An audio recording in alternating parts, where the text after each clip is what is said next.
Evening, and thank you for joining us tonight for our junior families. This is College Planning Night for Juniors. My name is Nikki Bunton. I am the college counselor for students, last names M through Z. I'm also our school testing coordinator. I have with us my wonderful colleague, Cynthia. Would you introduce yourself? Sure. Yeah, I am Cynthia Mason. I'm Director of College Counseling, and I work with last names A through L. I'm part-time. I'm here 3 days a week. So Nikki and I work really closely together. If I'm not in the building, she swoops in and answers questions when I'm unavailable. So we make a good team, and we're excited to begin working with you.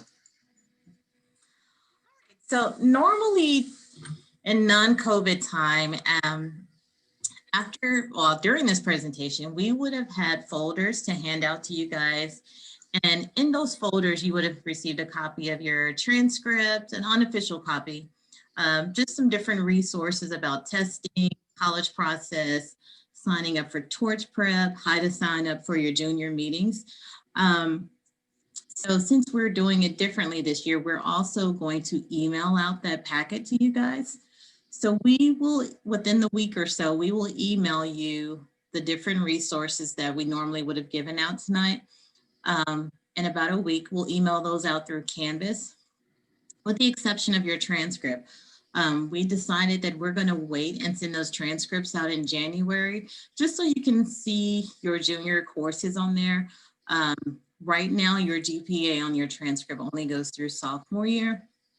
So we decided that it would probably be helpful for you guys to kind of see how things are progressing junior year and see where your transcript is at that time. So within a week, we'll send out all of the resources with the exception of your transcript. We will be sending that out through Canvas in January.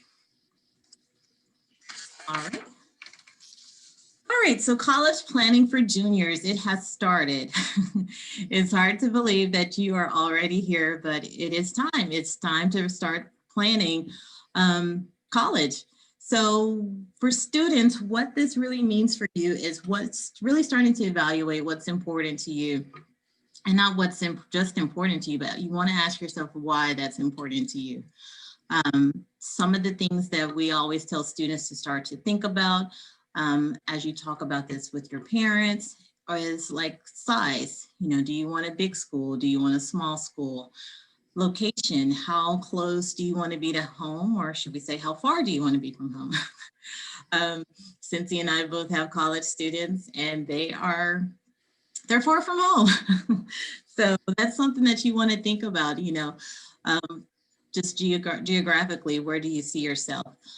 You also want to start to think about costs. You don't want costs to necessarily lead kind of the discussion and where you're looking at, but you do want to start to consider it and think about it as you start to build your list of colleges. The other thing a lot of students are concerned with are extracurricular opportunities. What are those opportunities that are available to them on campus? Will they be able to continue mock trial? Will they get to play club football or whatever it is that you're interested in? You want to start to look and see what additional opportunities they have available on campus. One of the things that's really important that our current seniors often talk about that they didn't get a chance because of COVID, they weren't able to go on campus, but you do want to get a feel for the atmosphere of a college. Just what is the feel like when you're on campus? Even if you can't do an official visit, if you have the opportunity to get on campus and just walk around, just kind of see what is the atmosphere like on the campus? What's the culture like on the campus? And that'll help tell you, can you really see yourself there? Because you want to make sure you're just as comfortable there as you would be anywhere, because this is going to be your home for the next 4 years. So you want to get a good feel for the atmosphere of the school. The best way to do this, obviously, is probably going on campus, but we're kind of in a funny time right now with COVID. So we do encourage you guys to take advantage of those opportunities of the virtual visits, talking to people there, use social media just to find out as much as you can about the atmosphere of the campus. And then finally, but not Least important is the academic programs. Do they have the major that you're looking for, the major that you want to study in? And what opportunities do they have? A lot of students are interested in study abroad programs or honors programs. So you want to kind of start to take a look and see what are those things that the university can offer me other than just coming to school every day. So for the parents, kind of your role in this process is to kind of just start to prepare yourself to start to take a step back. One of the things we always talk about with parents is with FERPA, your child is going to become responsible for their own academic profile. So colleges aren't going to be calling you every time your student gets a C or a D or an F. So you want to start empowering your students to kind of take the lead and take ownership of their academics. One of the things that Cynthia and I have found helpful when we were going through this process with our own kids is scheduling some time to talk about the college application. You don't want it to start to bleed into every conversation that you have with your kid, whether you're driving home from school, going to the grocery store, at the dinner table. As you start to get in this process, you will find that you're talking about college application more than you probably want to. So one of the things that we have found that's been very helpful is to just schedule some time, one day a week, where you talk about college and leave it at that. And that way, both of you are not becoming overwhelmed with talking about the college application process. You do want to go with your students on those college visits, but make sure that you let them lead the conversations. Make sure you let them ask the questions. It's so important for students at this age in the process to really be engaged. So whatever you can do to make sure they're staying engaged and taking the lead role in this whole process, I think will be beneficial. The other thing is you want to ask the student's opinion about a college before you give your own opinion. A lot of times students, this is a different process. You know, they've never applied to college before. And so they're really looking for anything that they can find to kind of give them some deeper insight about the colleges that they're considering. And oftentimes if they hear from you about a school, it can kind of sway their opinion one way or the other. So we encourage you to hear from the student first before you talk about your opinions and your insight about different colleges and different campuses, because they do, as much as they don't want to admit it, they do listen to us. They are influenced by what we say and how we feel. Every year we talk to students and they'll say they're applying to a certain college, and we'll ask them, well, why are you applying to this college? And oftentimes it'll be because my mom said so, or my dad went here. So we just want you to also empower your students to use their own voice and have them be able to explain why they're considering a college without having to hear their parents' opinion on it first. The other thing, we just want you to be assured that we will keep you in the loop. We have tons of ways that we communicate with students and families via social media, SCORE, Canvas. We email almost weekly, it seems like, what's going on. So don't ever feel like you're going to be left out of the process. If you are starting to feel left out of the process, we are just an email away. Pretty much in the fall, that is what we're dedicated to, is college applications and helping you through the process. So if you ever have a question or you're just not sure about something, you can reach out to either of us, and we're always happy to help. As kind of the driver, we're in the passenger seat, I guess you would say. We are here to support you and your student as you go through this process. As we said, I work with students' last names M through Z. Mrs. Meese works with students' last names A through L, and we work with them junior and senior year primarily. And that way there's some consistency in the information that we have as we meet with your student as a junior. We would continue on and meeting with them as seniors as well. We're just really there to provide guidance, to provide neutral advice as your student goes through this process. We also write letters of recommendations, send transcripts. Oftentimes we will talk to colleges on your student's behalf if there's ever a situation or you're just not sure about something, but we're just kind of the middle, go between. It's really your process. We want the students to take ownership of it, but we are here to help if you need anything. And like the last sentence says, we really are your advocate, your support system as you go through this process. No one's ever been through this process before. You're all just now starting to go through this as juniors. So we're here to walk you through it.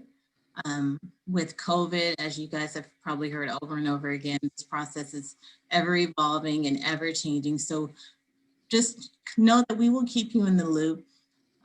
But you do have to make sure, students, you are checking your emails, checking your score accounts. That is the primary way that we're going to communicate with you. So just make sure you are doing your part and staying in the loop, reading your emails, checking in with us, and communicate. You really can't over communicate in this process. We want to make sure we're all on the same page so we can support you.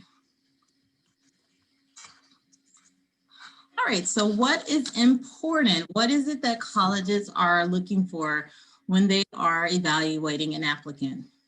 First and foremost, they're going to look for the strength of your curriculum. Are you taking advantage of some of the challenging courses WHS has to offer? We offer well over 25 AP courses each year. Students can take, typically students take anywhere from, I don't know, Ms. Mace, maybe six to seven APs over the course of their career, but it really just kind of varies based on your interests and your strengths and your aptitudes, what AP courses you decide to take. And just keep in mind, you know, you want to challenge yourself within what's appropriate for you. So what's appropriate for you may not be appropriate for your friend, and that's okay. Colleges are going to look at your transcript and they're going to see what are the classes that you've taken over the years. How did you do in those classes? Are there grade trends? Did you start out not so well in math in 9th and 10th grade, but by junior year, you started getting it together and you have like a B or an A now. So they're going to be looking that closely at your transcript, really trying to evaluate how you are progressing throughout high school. Have you learned those skills, study skills, those organization skills? Have you started to learn how you learn, and how has that been reflected in your grades? Test scores are also a pretty important part of the process. I know a lot of you are hearing about test optional and what that means. So basically, right now, we have over 1,000 schools that are test optional this year. Some schools are doing it for 1 year, some are doing it for 3 years, some are just on a case-by-case basis. They're going to evaluate it at the end of the year and see where they'll go. So right now, we don't really know what test scores are going to look like in terms of your application. But we do know that colleges will always welcome a test score if you want to send it. So we do a lot of preparation. As you guys know, in junior year, you guys took the practice ACT. Most of you took the PSAT. So we definitely want to prepare you because it is a standardized score that every college recognizes. The score on ACT is the same no matter where you took the class, whether you're in Alaska, whether you're in Ohio. A 30 on the ACT is a 30 on the ACT. So it's always a metric that colleges will be happy to use if you choose to. With test optional, it basically just means you don't have to send a score, but if you feel like your score will add value, you can send it and they will use it as part of your applicant profile. The other thing that you want to pay attention to are essays. Most students will apply through the Common Application, which contains an essay. We will work with you on that essay towards the end of the school year, usually in about April. Common App will release their Common App essay. It's about 650 words. Students have the opportunity to pick what prompt they want to use in writing that essay. Basically, the rule of thumb for essays, you guys, is to really just proofread, and proofread. They also want you to make it exciting.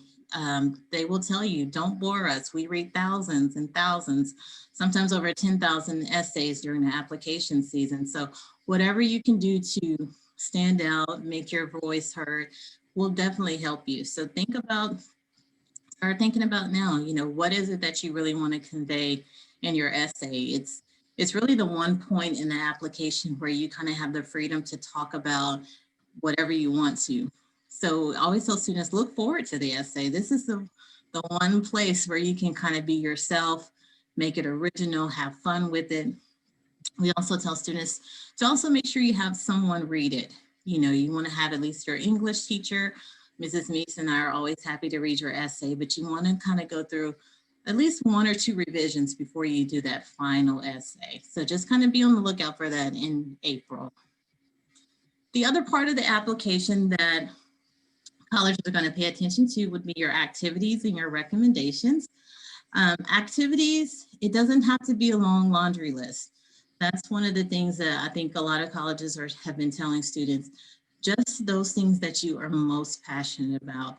Common App, I think, only gives you 10 spaces for activities. So you want to pick out those things that you're really passionate about, that you're most likely to continue in some shape or form in college, and that it just kind of gives colleges a better understanding of who you are and what your values are. Activities can include everything from sports to jobs to clubs, club sports. It pretty much includes anything service, anything that you do outside of school other than just coming to school and being a student. They just want to see, how are you spending your time outside of school? The other thing they're going to pay attention to is recommendations. Most schools will require at least 1 teacher recommendation and maybe a counselor recommendation. So one of the things we encourage students to do is start to, if you haven't already, start to develop those relationships with your teachers. So by the end of junior year, you've developed some type of a relationship where the teacher can talk about you. The teacher would be able to write a recommendation about just your work ethic, how you approach their classroom, your thinking. Those are the things that they want to hear about in the teacher recommendation. Now, the counselor recommendation is a little different.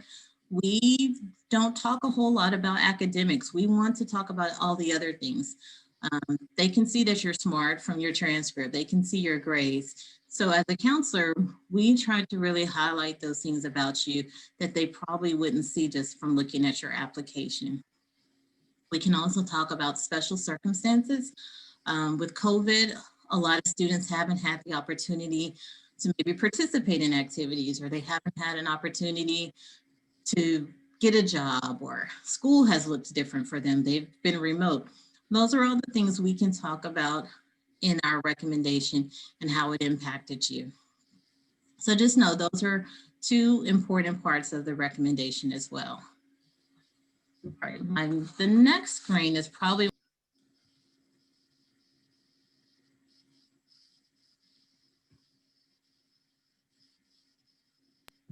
There you go. yeah.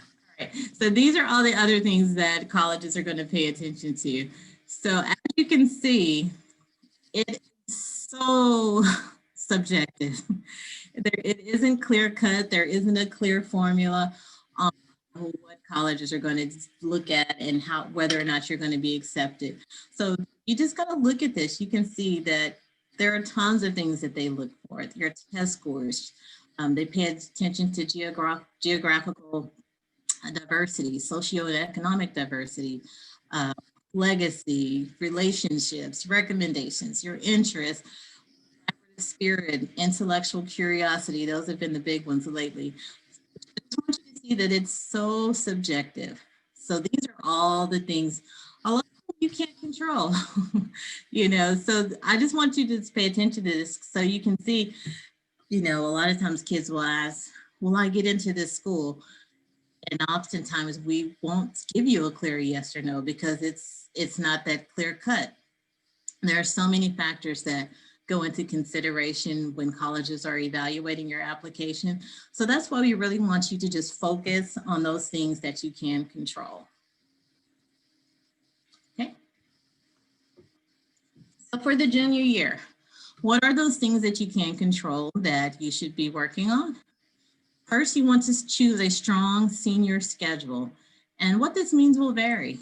What colleges really want to know is, are you still preparing yourself for college level study? Are you still taking those core courses that are going to prepare you to be successful in college?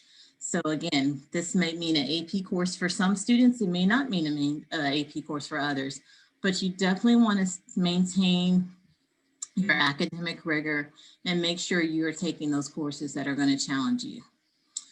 Again, you want to get the best grades for you. Junior year is the last year of grades that colleges will see. So whatever you end the school year with, I know we talked about this in the fall, but whatever you end the school year with in terms of your grades, your GPA, that is what you're going to be applying to college with. So this is really your last year to get it right. Make sure you are applying yourself and putting your best foot forward.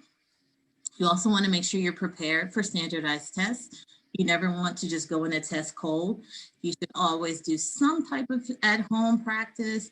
We give you guys a couple of opportunities to see what those tests are like, and you get to take the practice ACT and you took the PSAT, but you definitely want to make sure you're prepared when you go in to take those standardized tests. You also want to learn to advocate for yourself. Colleges want to see that you've learned how to do school. You've learned how to go to your teachers for help. You've learned how to study. You've learned how to organize yourself. All of those things are great skills that colleges are going to be looking for that aren't maybe going to necessarily always reflect in your grades, but they will show that you know how to take initiative and ask for help when there's needed, and you're just not kind of flying by the seat of your pants. So learn to advocate for yourself. One of the things that Mrs. Meese and I do when we work with you guys in your junior year is to kind of help you come up with lists of schools that is balanced. And by balance, we mean we want you to have a good list of schools where you have some of your, what we call safety schools, or these are the schools that your academic profile is a little bit above what their average student is coming in. So your GPA, your test scores are a little bit higher than what their average student is coming in with. Those will be your safety schools. We will also make sure you have a couple of what we call target schools in there. These are the schools where you are right in the middle 50. You're right at the average of what their average freshman student has in terms of your GPA test scores. And then we'll also push you and challenge you to also have some reach schools on there.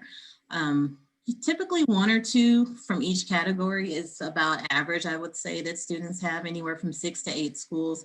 But you want some of those reach schools where maybe it's an extremely competitive school. The ACT is extremely high. Their average GPA is extremely high. But we want you to, reach for yourself, push and challenge yourself to try to even apply for some of these schools. Or maybe you're not exactly academically what they're looking for, but you may have other things that would make you a good candidate. So we do want you to push and challenge yourself, and don't just limit yourself to target and safety schools, but we really want you to kind of push and challenge yourself. If you're an athlete, make sure you register with the NCAA. You can go to the www.eligibilitycenter.org, and this is where you can register if you plan on going to NCAA D1, D2 schools. The other thing, starting this month, actually, we are starting to meet with our juniors. Again, if your last name is A through L, you would schedule your meeting with Mrs. Meese. Last names M through Z, you would sign up with me, Mrs. Bunton. We will include sign-up information in the packet that Mrs. Meese will email out by the end of the week. But we do encourage you to definitely come in and meet with us your junior year so you can get a handle on this process earlier rather than later. It is a working session, so we do ask that you bring your laptop to this session. We introduced SCORE to you guys earlier in the year, so we're going to be really diving into SCORE and showing you how you can use that to kind of navigate through this process. For now, with COVID, the school is not accepting visitors, so just please know if you want your parents involved, we are happy to have them come in via Zoom or phone call. In January, each year, we usually do some type of a panel with different type of colleges and organizations, just to give you some different perspective on the college admission process. So just be on the lookout for that and make sure you sign up for that. Again, it'll probably be virtual, like most of the meetings we're doing this year, but definitely make sure you sign up and be on the lookout for the college panel we have in January. Finally, you want to think about who your teachers will be that will write your recommendations. We always try to say at least have one strong one that you know would be able to write a recommendation about your academic performance. We always tell teachers, since you can't see the recommendation, we always tell teachers, if you cannot write a glowing recommendation for this student, please respectfully decline. And that way you know that any teacher that agrees to write your recommendation, they feel that they can do a good job for you. So just kind of start thinking about that. Also know it doesn't have to be a teacher where you earned all A's in the class. It could be a teacher where you struggled initially and you really just dug deep and you asked questions and you studied and you stayed after. Sometimes those teachers end up being able to write a better recommendation for a class that you just kind of skated through with an A. So just start to think about that. At the end of the year, we'll have you formally ask them. But right now, we just want you to start thinking about who that teacher might be. And then finally, be good. Your disciplinary record, it does matter. And not just in school, but also on social media. Mrs. Meese and I have both seen students where colleges have rescinded their acceptance based on things that they did on social media. So just remember, be good, be a good student, be a good person, be a good moral character, because it does matter. All right, standardized test. So the two main college readiness standardized tests are going to be ACT and SAT. You guys are already familiar with. ACT is 4 sections. You got your English, math, reading, and science. Some colleges still do require the essays. You would need to kind of look at the college's website to make sure whether or not they require the essay section, but the essay is optional. Most of our juniors took the practice ACT in the end of September. You should have your scores from that. And then all of our juniors will take it again on February 23rd. This is the state administration. So the state is going to pay for you to take the ACT. We will register you. There's nothing you have to do except prepare for it, practice for it, and show up on test day. Again, that's on February 23rd. The SAT is 2 sections. You have a math section. It's going to be divided up into 2 different sections. So you have the math section that you can use a calculator and math section that you're not allowed to use a calculator.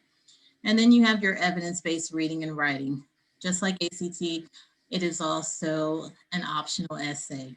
Again, you would need to contact your colleges to see if they require the essay or not. I would encourage you to start looking at that now, because the essay, the ACT that we give in February, we do not offer the essay. So if you find out that you do need the essay to apply for college, it's better to know that now so you can schedule that between the spring and the summer. Finally, some colleges do require SAT subject tests. It is required or recommended, highly recommended, by some selective institutions. But one of the things that we've noticed, just like everything with testing, colleges are kind of evaluating their policy on that constantly. Each year, the list of colleges that require or highly recommend subject tests, it is declining. So more and more schools are moving away, but there are some really, really highly selective institutions that still require it or highly recommend it. So again, this is something that you need to be researching now so you can start planning. SAT subject tests are offered several times throughout the year, just like the SAT is. But I will say most students try to avoid taking it in May because you're taking AP exams in May. So try to schedule your subject test around a time where you know you'll have the time to really focus on it. So how do you prepare for these tests? As we mentioned earlier, we will send out a resource guide that will give you some different options in terms of test prep opportunities. That will be coming to you in email. But quite honestly, most of you will do well without any type of formalized test prep. ACT and SAT are both curriculum based. So that means if you're coming to school every day, you're engaged, you're doing your work, you're going to know the content. So really all you have to do is just practice it so you can become familiar with how the questions are asked, what they're looking for, the timing of the test. So many materials exist online that are free. Khan Academy for SAT, ACT Academy for ACT. Those are free online resources that you can use today. You can create accounts and start practicing for these exams. You don't have to sign up for an expensive test prep service or individual counseling. If you just go home and have a disciplined schedule of practicing, you will do well. There are many options from which to choose, and we do partner with Torch Prep. Each year, Torch Prep offers our students a boot camp here at the Wyoming High School. Same, we'll send out information on how to sign up for that in the digital packet that we emailed to you guys. But really what they're doing, they're teaching you strategies. They're not teaching you content. They're just teaching you strategies on how to approach the test. And they're also just giving you that structured time to do the practice. So there are tons of opportunities available either in person or virtually. You just have to figure out which one is best for you and your family. All right, I think that is it for testing. Mrs. Meese, I will stop for question. This is your favorite question, Mrs. Meese. What is FERPA? Oh gosh, love it. Okay, so FERPA is a federal privacy act that protects educational records. And how it translates to the college application process is that when a student goes to college and they become 18, all of their educational records become their property. So now, as a high school student, the educational record is the parent's property, but those rights translate or transfer to the student when the student enrolls in college. And a part of what is under the umbrella of FERPA is the application and letters of recommendation and transcripts. So the question regarding FERPA comes up regarding the letters of recommendation. So in the application process, students are asked, do they waive their right to see letters of recommendation? Because technically, letters of recommendation are protected by FERPA. So a student has the right to see those letters of recommendation, but they lose their value to the application if the admissions officers feel a student has influenced the letter because they've seen the letter. So as a part of the application, it's a question on every college application, do you or do you not waive your right? And we encourage students to waive their right because, as Mrs. Button has said, when a student asks a teacher to write a letter of recommendation, they can be fully confident that what is being written on their behalf is going to be good because we tell the teachers if it's not going to be good, you need to politely decline. So a student gets this good letter of recommendation, and because they haven't seen it, it will carry the full weight of those words will be a part of the application process. So it's kind of a nuanced thing. And in general, we don't advise students to waive rights. And as parents, we don't advise, you don't advise your students to waive their right to really anything. But regarding the college application process, it's in a student's best interest to do so, so that letter of recommendation remains a key part of the application. And we'll talk a lot more about this next year when students and families are actually filling out that portion of the application. We have another question. Will the slides be shared with attendees? And yes, we will be emailing those out via Canvas by, no, the slides, are we going to do those through Canvas? Yeah, so the PowerPoint is going to be emailed to students and parents via Canvas. So if you have a Canvas account, all students have Canvas accounts, so students are getting the slides. If parents have a Canvas account, they will get the slides too. We're also going to post the slides and the recorded presentation on the website. So if you want to listen to this whole thing again, you are more than welcome to do that as well. But yes, we will make the slides available to you in a variety of ways. Okay. All right, one more question, and you're going to dive into this a little more, but is there an advantage to applying early admissions? Yes, so I'm gonna go back to that Mm-hmm. end because I want to spend a little time on that question. But we want to kind of address some other things first. And one of those things I want to address is visiting colleges, which sounds ludicrous to talk about since we're not even allowed to visit our relatives at Thanksgiving.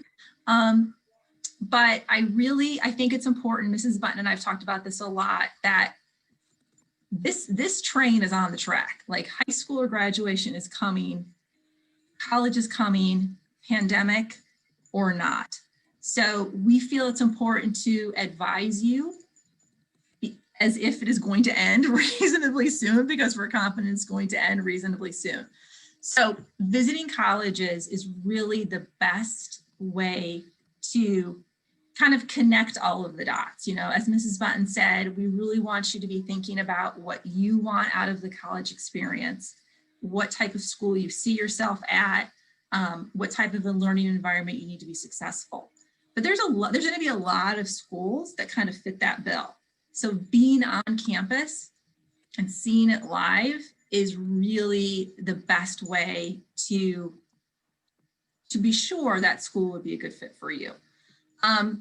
There are some schools who are accepting visitors now. So locally, Xavier University is allowing students on campus. Butler University is allowing students on campus. University of Cincinnati is having students do a self-guided tour. So unfortunately, there's no blanket approach. Every school is not allowing students for sure, but some schools are. So we encourage you, if you do have some schools in mind that you're interested in, to go to their website, and it will very clearly tell you if students are allowed on campus. Even if you can't formally go through the admissions office, you can still go walk around. I mean, if it's a state where you're gonna have to quarantine for 14 days while you're there, obviously that's probably not where you want to go. But for states that are allowing visitors, and I can't even believe we're having this conversation about quarantining and all of those things. But for states that are allowing visitors, you can certainly go walk around just to get a feel for the campus. The virtual visits that are going to be on their websites are also going to be really, really good. Within the past 6 months, colleges have really had to beef up their virtual visit opportunities. So you will be able to see the campus, connect with admissions officers, connect with current students. So take advantage of that. When things go back to normal, you will have 6 excused days to visit college campuses, 3 as a junior, 3 as a senior. We also encourage you to visit college admissions officers when they come here. This past fall, we had approximately 75 admissions officers set up virtual visits at Wyoming. They really were not that well attended because I think students are just tired of this virtual format. But next fall, we hope to be able to welcome welcome admissions officers back to Wyoming High School. If you are going to travel over the holidays, or you are learning remotely and your parents are working remotely and you're going to go do that someplace else, and there's a school nearby, we encourage you to see it if you can. We also encourage you to visit different types of schools. So if both of your parents have gone to Ohio State, that's all you know, right? Or if both of your parents have gone to small liberal arts schools, that's your frame of reference. But there are lots and lots of really great schools that vary significantly in terms of size and location and strength of academic programs. And you don't know necessarily if those schools would be a good fit for you until you see them. It's really, really important to keep an open mind as you head into this process. The visits will be set up online or you may call the admissions office. But I really encourage you, if you've got some schools that you're interested in, go to their websites, confirm their visit policy, and then go from there. So obviously you're going to college to get a job and have a fulfilling career. And so a part of that is being self-evaluative and learning about yourself. And one of the ways we help students do that is we've partnered with a resource called U-Science. U-Science measures aptitude and connects natural talent with in-demand careers. That's through preconceived ideas and gender biases to match users to their best fit careers. And it gives them data to make informed decisions. All students have a U-Science account, and all students participated in 11 different brain games that the results were based on both aptitude and interest. And then students received a very, very, very detailed profile that not only highlighted their strengths, their interpersonal strengths, their learning style, but it also gave them a set of careers that may be a good fit for them. So if you have not talked to your students about their U-Science result, or your students have not shared them with you, we strongly encourage you to look at that, because it is invaluable information to begin this process. Over the summer, the counseling team did the U-Science assessments, and we were, pretty amazed at how accurate in terms of career fits for us. You'll be happy to know that U-Science thinks we should be educators and counselors and social workers. And it's really, really great information that I probably wish I would have known as a high school junior. I think there's value in going into this with an open mind, but also having a little bit of a defined path can certainly make this process a lot easier. Something else we've done at Wyoming High School for the past 6 years is Career Corral. Career Corral are quarterly events where we connect speakers from a variety of professions to students during lunch bell. Like many other things, COVID has ruined Career Corral for us for this past semester. We hope to get them going in the spring, and certainly we will get them going in the fall. But it is a really great opportunity to kind of use that U-Science data and then talk to somebody who actually has that job. We also encourage you to think about your contacts in the area. If you have a friend or a family member or somebody who goes to your church who works in an area that you're interested in, we encourage you to reach out to them and ask them if you can ask them a couple questions, or meet for a virtual Zoom or a cup of coffee. I think anytime you can actually talk to somebody who is working in that field is really, really valuable. So again, we want students to have an idea of what careers might be a good fit for them, but we also fully understand that many, many students are undecided. In fact, 75% of college freshmen end up changing their major because you don't know what you don't know. And it sometimes is just that one college class or that one professor or that one internship that changes everything. So it's okay to be undecided, but we also want you to use the resources we provided for you at Wyoming High School, and take advantage of the resources on campus to achieve that clarity.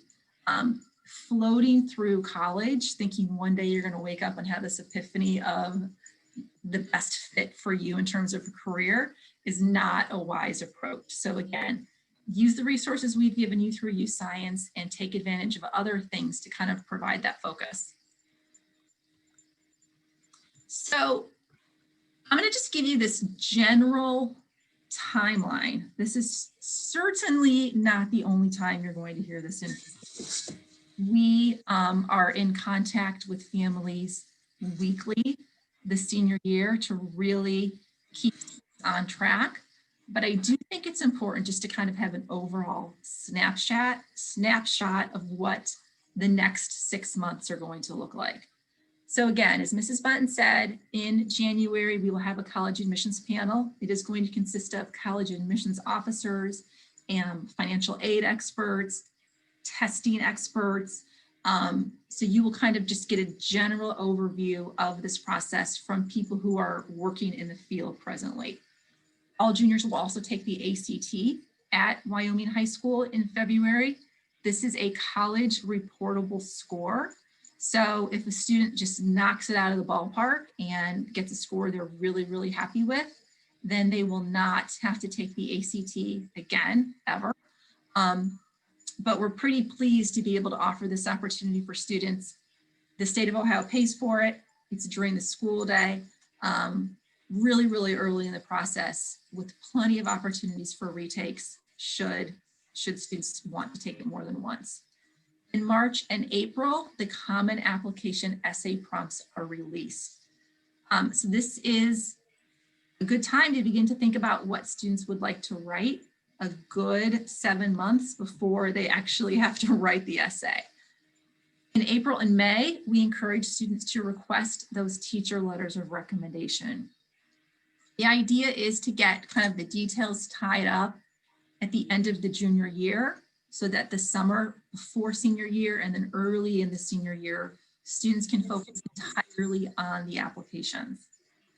And then throughout this whole process, you are researching and visiting colleges, you're working on your essays, you're retaking your standardized tests if necessary, and you're meeting with either myself or Mrs. Bunton for your junior family meeting. And then in the senior year, most college applications go live in August.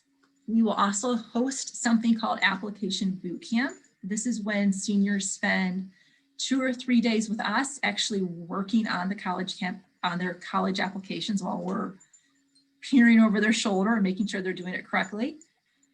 In September, we will have a financial aid workshop at Wyoming High School. And this is the last month we encourage students to take those standardized tests to give themselves plenty of time to get their scores back before the earliest deadlines. In October is when the free application for federal student aid is released. This is the financial aid form that families will complete to be eligible for financial aid. We will host, again, a financial aid workshop at Wyoming High School in September to prepare students and families for that paperwork. November is the first of the major college application deadlines, usually November 1st or November 15th. No school can have a deadline earlier than October 15th.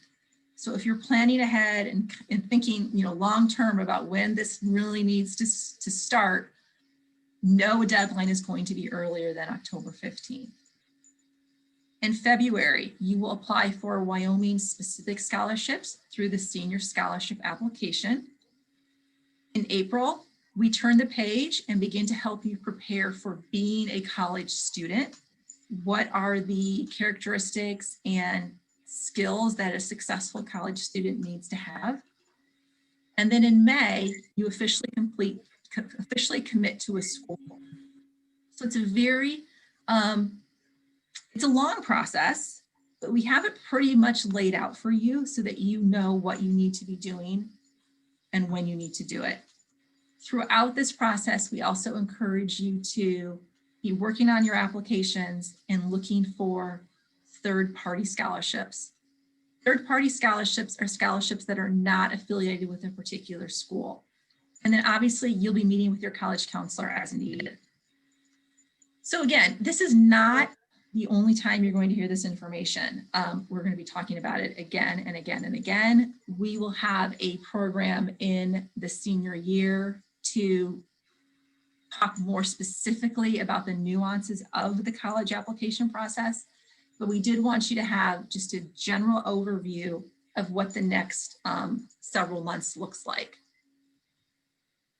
So before I talk about this slide, I do want to address the question we had about applying early.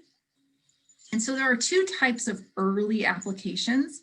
One is called early action and one is called early decision. The timing is the same in that the deadline is usually November 1st or November 15th. The difference is between early action and early decision is that early action, you apply early, you usually find out in December and January, but you still have until May 1st to make that decision. So the benefits are getting the application off of your plate and getting an early decision, an early answer. And it is also, early action is also in many cases the school's scholarship deadline. So a lot of students apply early action. Many students apply early action. In fact, most students apply early action. Early action is like pretty ubiquitous. That is a thing that most students do. Early decision is trickier in that a student applies to one school, early decision, and if they are admitted, they will attend. It is a binding agreement. So that is often where the strategy of applying early decision can be beneficial, because students are showing a heightened level of commitment by applying early decision. Colleges often accept more of those students. So for example, if Northwestern University in Evanston, a highly selective institution, if their regular admit rate is 23%, let's say, their early decision admit rate might be 29%. And those are not exact numbers, but colleges do admit a higher percentage of their early decision applicants. So just hearing that, families are often like, great, I'm going to do early decision. It sounds like a win-win. And it can be certainly beneficial if that is the student's number one choice and they are fully confident that if admitted, they want to attend. The downside of early decision is because you're committing on the front end, you cannot compare scholarship and financial aid offers. You can't wait for your other admission decisions to come in and those other scholarship and financial aid offers to come in and then look at everything, you know, at one time and weigh the different costs and all of the things. When a student applies early decision, they are committing to the university that if admitted, they're going to go. So of a class of 170 seniors each year, we probably only have 6 or 7 students apply early decision. Oddly enough, this year we have more students applying early decision than ever before. And I think it's because there's just so much uncertainty in their lives right now that they want to lock on to something. They want a sure thing. But again, early decision can be a great opportunity. It is definitely a conversation that you will have with your college counselor to make sure that you understand what you're doing. So early action, win-win all the way around, no downside. Early decision can be extremely advantageous, but it's something that we're going to want to talk about individually. Okay, so COVID. This is like the elephant in the room, and we don't really know what COVID has done to the college application process because we're figuring it out as we go along, and the colleges are figuring it out as they go along. One of the biggest shifts has been test optional. Prior to this year, there were approximately 1,000 schools who were test optional. As Mrs. Button said, being test optional means that if you have a test score that enhances your application, great, go ahead and send it. But if it doesn't, then you don't need to send it. They will look at other parts of your application. So there were 1,000 schools who committed to that policy. Because of COVID and the inability of so many current seniors to take standardized tests last spring, 99% of colleges are test optional for the current application cycle. Schools like OSU and Michigan and UC, who rely heavily on standardized test scores. A couple weeks ago, I was having a conversation with our admissions officer rep at Michigan, and I was like, okay, so how are you guys going to do this when you receive so many applications and now you don't have standardized test scores. And he was like, we have no idea. We haven't been trained on it yet. So they're figuring it out as they go along too. I do think one of the results of COVID will be more schools permanently going test optional if they can get through this application cycle and they can get what they need from other parts of the application. There is no reason for them to require a standardized test, because there is a lot of debate in our industry about the validity of standardized tests when you can pay somebody to make you better at it.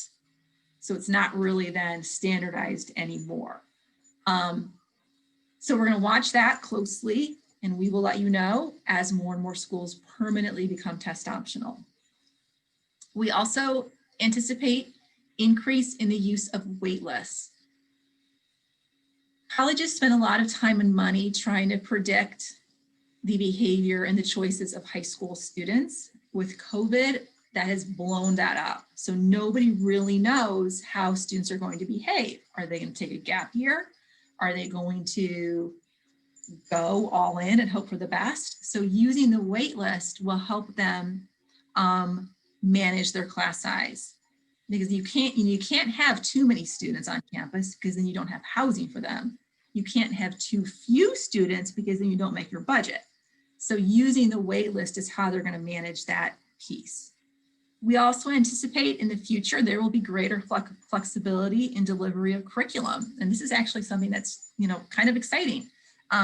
We've learned a lot about different ways we can do things because we were forced to do them this past spring. And so colleges now are thinking about how is the best way to educate students. So there will be more flexibility there. We also anticipate more students will take a gap year, especially these current seniors. They haven't been able to visit a lot of schools. So they might say next year, I want to take a year off and volunteer, travel, and then go to school in the fall of 22, which then plays into that waitlist conversation. So I think the impact of COVID, we will be feeling for several more years, but exactly how it is going to look, we're still trying to keep an eye on that. So we will let you know when we know. So my husband actually, he works at Xavier. He's in enrollment as well. And in preparing this slide, I was like, okay, so these are the things that I think are gonna be impacted because of COVID. What do you think? And he's like, I've got no idea. We're just trying to. So college admissions officers are very much like high school students right now, where we're just trying to get through the day. And as Mrs. Button said previously, the junior year is important. It is the last full year of grades that admissions officers see. But this is not a normal year. Some of you are learning remotely because you want to. Some of you are learning remotely because you have to. Maybe the hybrid thing, you love it. Maybe it's a nightmare. So there's a lot that's out of your control. So you really, really need to focus on the things that you can control, which is waking up and doing your best every single day and taking ownership of your schoolwork. So if you're struggling in a class, you need to reach out to the teacher. There's no other way around it, especially now with so much uncertainty about the future. Okay, so final thoughts. That was one of my final thoughts, which is do your best. Ask your teachers if you need help. My second final thought is if your email is out of control, now is the time to start anew. Create a separate email for all things college, update it in SCORE, and check it. Because even though you might communicate with your friends via Snapchat or text or Instagram messaging, or I don't even know what, colleges are still going to communicate with you via email. We're still going to communicate with you via email. So it's really, really important that you have a handle on your email. It's also important that you're self-evaluative. Know what you want and why you want it. And what you want should not be the same thing that your best friend wants.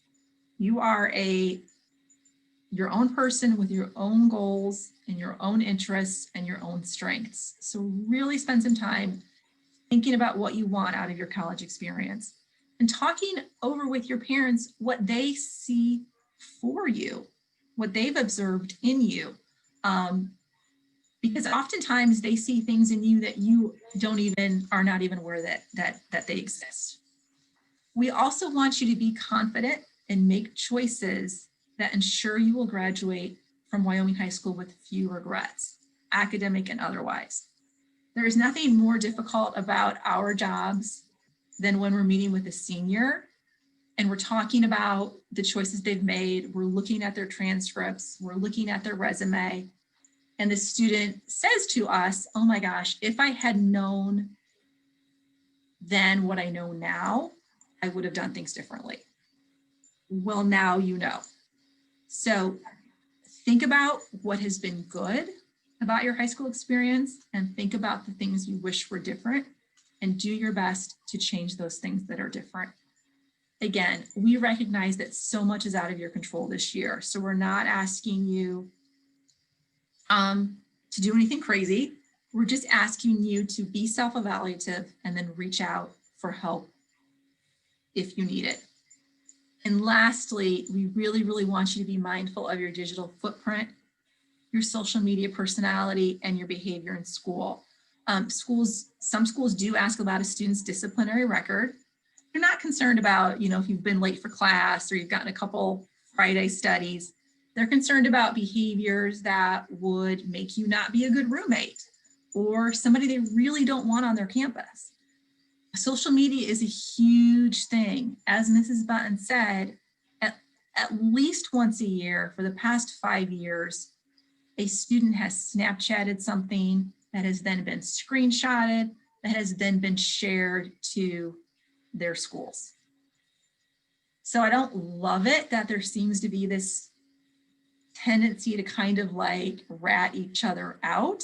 That's not great, but you need to be aware that it happens and you need to behave accordingly because we know you, right? Like you've been with us in many cases since kindergarten and we know your parents, we're all neighbors, we're all friends. And so we can say, oh, you know what, this was just a one-time mistake. This student isn't like that. Colleges don't know you. The only thing they know about you is your application. So make sure that moving forward, starting tomorrow, you're really, really mindful of how you behave because a really, really quick Snapchat could really mess things up for you in regard to the college application process. Okay, so we so appreciate you coming. Oh my gosh, there is no evaluation. Evaluation on the table outside, that's not happening. But Mrs. Button, do we have any other questions? Yeah, we have 2 final questions, it looks like. This goes back to what you were talking about with early decision. What is the penalty if a student applies early decision and decides not to attend? Okay, so if a student applies early decision and decides not to attend, it's not like the college is going to track you down and sue you, but it is not. Sometimes colleges share lists. The admissions world is a very, very small world. So sometimes early decision schools share lists. So it is possible that then you would be blackballed all other schools. But actually the more common thing to happen is that it would really, really negatively impact other students who apply to that school from Wyoming High School. Because when a student applies early decision, the student has to sign something saying they understand what they're doing. The parents have to sign it, and your counselor, has to sign it. So if a student backs out, it makes all of us look bad. And the student may walk away from it, but Mrs. Button and I don't get to walk away from it. And so it will impact our relationship with that school, which then means it might impact the admissions decisions for other students to that school.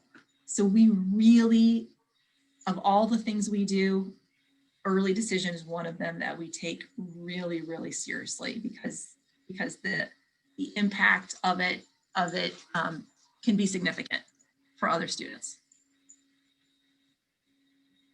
All right, thank you.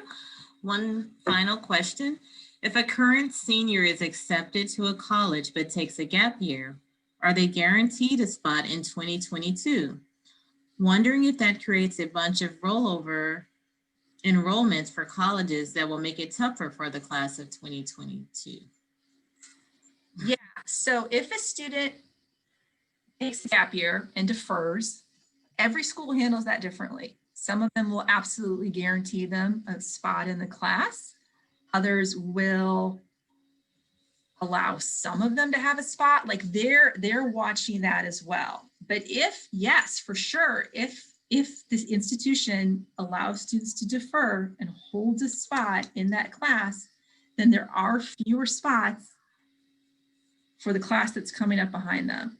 So when we talk about the impact of COVID, that is one of the things we're watching really closely, and the colleges are watching it really closely. But we need to file that under things we can't control. And I know that's easier said than done. You know, Mrs. Button and I have been through this process with our own children. And when you're going through it, there's going to be some sleepless nights for sure, but we can't worry about it. It's so out of your control what your classmates are doing that it's just not even worth spending time on. So, you know, you focus on being the best student that you can be, the best person that you can be, which is then going to translate to the best application. And I really feel like, I mean, I've been doing this a really long time, and students end up where they're supposed to end up. Do we have any other questions? Yep, one just popped up. The school does not require SAT, ACT scores, and you do not submit. Does your chances of acceptance decline? What replaces those scores? Do you want to answer that? Yeah, let me read that again. Okay. If the school does not require SAT, ACT scores, and you do not submit, does your chances of acceptance decline? What replaces those scores? So yeah, as we talked about, with test optional, kind of the thing that these colleges, as Mrs. Mee said, over 1,000 colleges have agreed to, is that no student will be disadvantaged by not submitting a test score.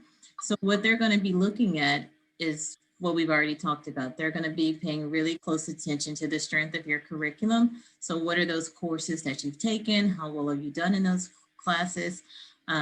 Recommendations are going to be increasingly important. Your essay, the college essay, they really want, that's something else that's going to be really important. So it's really just kind of shifting the weight from test scores and redistributing it to the other parts of the application that's going to be important. One of the things we always tell students is it going to add value? So is participating in this activity going to add value to my application? Well, taking this course, doing well, always just kind of go back and ask yourself, is it going to add value to it? If you have a test score, as we said before, you still can send that score if it's going to add value. But colleges are pretty clear, and this is even for scholarship consideration. If you do not submit a test score, you will not be disadvantaged in any way. They're just going to look at the other parts of the application a little bit closer. So at Wyoming, our students are generally pretty good test takers. So to put it into context for you, the average ACT nationally and in Ohio, I believe, is a 20, Nikki? Is it? Mm-hmm. Yeah, Ohio is a 20, nationally is about a 21. Okay. At Wyoming, our average is a 26, flirting really closely with the 27. Mm-hmm. So most of our students have a standardized test score they're happy with. But I mean, there are certainly students who are great students who just don't test well. And because of anxiety, because of time management, a variety of things. So for them, applying to test optional schools is a godsend because it takes that piece out of it. But most of our students, at least prior to this year, would send test scores because it confirmed what the college already knew about them. It confirmed their grades and their GPA and all of those things. But no, colleges are really clear about their test optional policy, that if they have adopted this test optional policy, standardized test scores do not matter at all. Is that it? That's it. So we really appreciate you coming. We wish we could see your enthusiastic faces, but we really welcome the opportunity to sit down with you individually. As Mrs. Button said, students and we can have them in our office, but if we're a family meeting, and we do encourage this junior meeting to be a family meeting, we will do that via Zoom. It's really important to start this process off with everybody kind of on the same page so that there are no surprises senior year. The meeting, we will talk about the student's academic profile. We will talk about the schools they're interested in, and then we help the student, figure out how they're going to get from where they are right now to the schools that they're interested in. But we are really so fortunate in Wyoming to have 2 dedicated college counselors that, as Mrs. Button said, in the fall, this is what we do. So there's no question that's too silly. We really, really want to be a source of support for you as you move through this process. And we're really excited to work with you. So have a great evening. Look for the virtual packet by the end of the week, and look for the recording to be on the website, hopefully by the end of the week as well. So take care. Thank you. Good night. Good night.